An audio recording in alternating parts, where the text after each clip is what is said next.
La Marine nationale, une des armées qui composent l'armée française, à l'heure d'aujourd'hui, on parle d'environ 40 000 hommes et femmes, dont 6 000 réservistes. Personnellement, c'est l'armée que je porte le plus dans mon cœur parce que je suis, on va dire, né sur l'eau. J'ai toujours grandi dans un environnement lié à la mer. Et donc, naturellement, je suis attiré par tous les métiers qui touchent à cet environnement.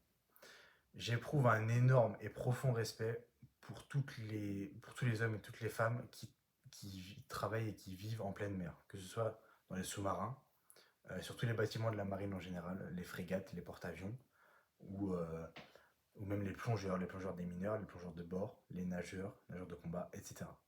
Tous ces métiers liés à la mer et à la pleine mer sont des métiers que je porte dans mon cœur et pour lesquels j'éprouve un énorme respect. Mais personnellement, au sein de la Marine nationale, j'ai sept groupes qui sont mes 7 groupes préférés. Ce sont les groupes de commandos marine. Alors pour la petite histoire, le premier groupe de commandos marine a été fondé en novembre 1942 par le commandant Philippe Kiefer. À l'époque, il s'était dit, bah, regardez nos alliés britanniques là, ils ont des troupes de commandos au sein de leur marine, et nous on n'en a pas. Et si on envoyait certains hommes à nous s'entraîner avec eux, afin de pouvoir créer nos propres groupes de commandos. C'est ce qu'ils ont fait. Ils ont envoyé une poignée d'hommes dans un lieu de tenue secret, se faire entraîner par les groupes de commandos britanniques. Et à la fin du stage, du coup, les hommes français ont été brevetés commandos marine et ils ont reçu les premiers bérets verts avec l'insigne à gauche en hommage à tous les bérets de l'armée britannique qui, contrairement à l'armée française en général porte l'insigne à droite.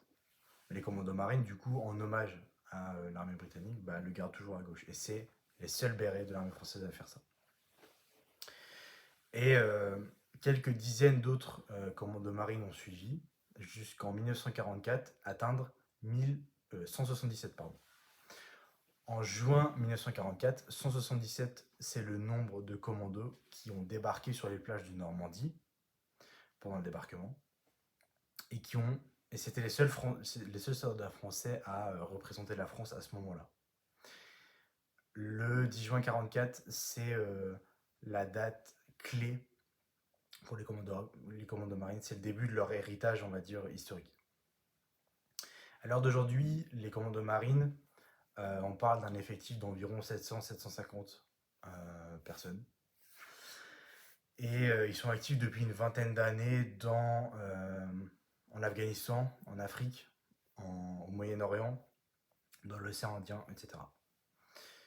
Les 7 commandos marines, du coup, ont chacun leur domaine d'activité. Il y a 5 commandos d'attaque et il y en a 2 de soutien. Il y a 2 commandos d'attaque qui sont spécialisés dans le contre-terrorisme et les libérations d'otages. Il y en a 2 autres qui sont spécialisés dans la neutralisation et l'observation, donc les tireurs d'élite notamment. Il y a un autre commando d'attaque, c'est le commando Hubert, ce sont les nageurs de combat. Unité pour moi d'élite de l'armée française, c'est l'élite de l'élite clairement. C'est une unité la plus autonome et la plus entraînée à tous les points de vue. Ils sont capables d'intervenir dans le milieu sous-marin, marin et dans les airs, et terrestres évidemment, de la façon la plus efficace possible. Et les 2 autres, du coup, commandos sont spécialisés en soutien. Il y en a un qui va être plus pour l'observation avec les drones, les maîtres chiens,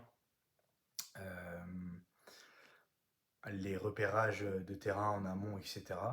Et l'autre de soutien, ça va être vraiment les moyens de déplacement et l'armement en général, donc vraiment la logistique. 6 des 7 commandos sont basés à Lorient, en Bretagne, et il y en a un du coup qui est à Toulon, à côté de Saint-Mandrier, dans le sud de la France. C'est justement les nageurs de combat. Parce qu'à l'époque, ils étaient tous dans le sud, et ils ont tous décidé d'aller en Bretagne, sauf les nageurs de combat justement. Voilà. Donc du coup, moi je vous dis à demain pour une nouvelle vidéo avec un nouveau thème. Et je vous souhaite une bonne soirée, et à bientôt.